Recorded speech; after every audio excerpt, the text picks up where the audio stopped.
enjoy the little things. My dad has said since I was little, enjoy the little things, for one day you'll look back and those will be the big things. He even has a plaque on the front of his car with that quote. And I know he's right.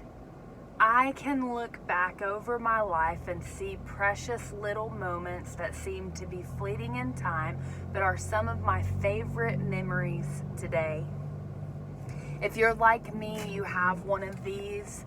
It's got a to-do list, a checklist, things to remember, places to be, people to see, all the things you're responsible to complete.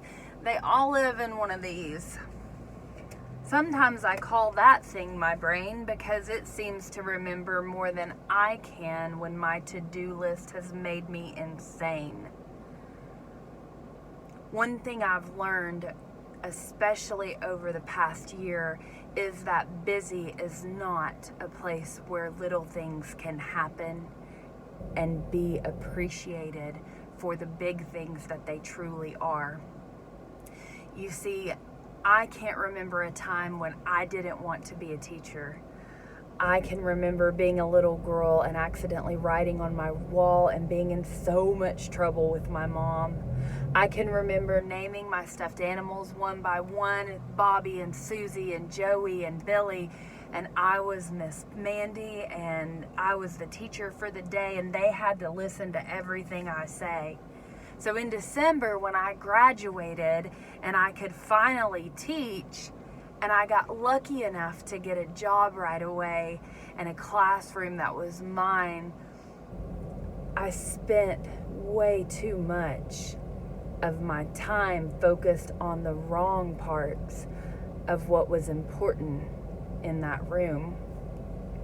I decorated it. It was gorgeous. I built relationships with my students and family, but what happened was I would be in the classroom from the time the school opened until well after it closed. Sometimes a janitor would have to say, "Miss Pass, it's time to go." And back in February, my mom planned a Valentine's Day party, and I can remember sitting that Friday looking at the lesson plans for the next upcoming week and thinking, there's no way. I'm going to have to call and tell her I can't make it because I have so much to do to get ready for next week. There was something in my heart that night that just wouldn't let me stay, that wouldn't let me call and disappoint Mom that way. And I'm really glad I didn't, because little did I know there would be a small moment from that night that would be a big moment today. As I picked up my son and got to Mom's, both of my brothers were there. All of our family and cousins and nieces and nephews and all Mom's grandkids in one place. And I am the family photographer. I document everything. I'm a special ed teacher. That's what we do, right? But, I pull out the camera and I'm taking pictures, and I get a picture that I've wanted for several years but hadn't been able to get as my brother struggled through figuring himself out. And I have a picture of both my brothers kissing my cheeks, and I got pictures of my son with my nephew on his shoulders, and a picture of my niece and my nephew with their dad.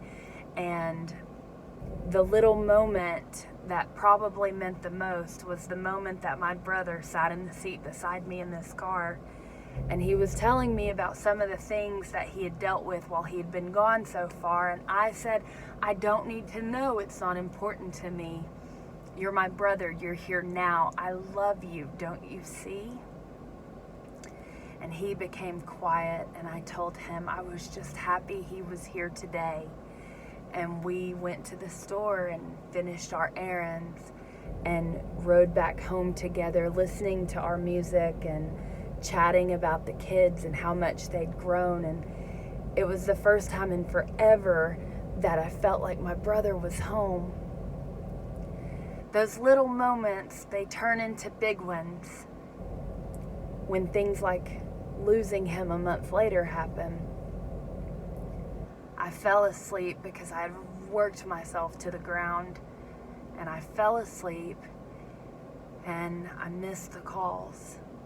I think that my mom and my sister-in-law called everyone in the family, including the school I was working with, to tell me that he was being rushed to the emergency room, that he might not make it this time.